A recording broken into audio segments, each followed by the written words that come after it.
Yan. Dito po si Sir Bong Duterte. As usual. Sir, kamusta sir? As usual, it is okay. Yan lang. Maraming salamat sir ha. Mabuhay po kayo. Tante, okay si Ate Libre.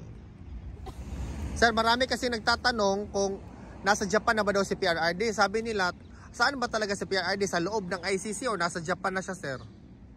Well, I'm here, so Correct. I don't need to tell you already. Ang talent.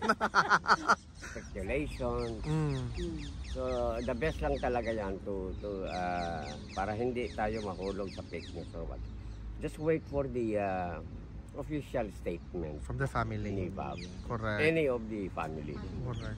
It could be VP Sara, it could be Congressman Polong. Oh. Pero mas maganda manggaling sa kanila. Correct. Because, you know, Exactly. that's the official. Or the defense lawyer, the lead defense counsel, Attorney Nicholas Kaufman. Ano yun? Or si Attorney Nicholas Kaufman sir. Or, yes, Yes. Tony Kaufman. I met him yesterday. Pero just, you know, passing lang. Passing lang.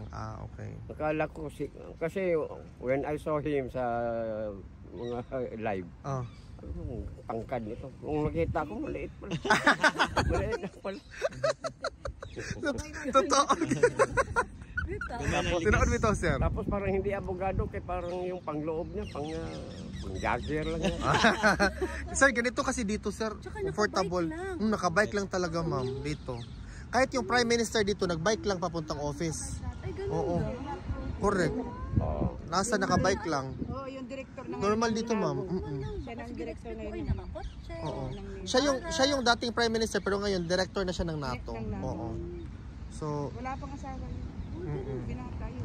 so sir, maraming salamat, sir, ha? Oh, Thank you, sir.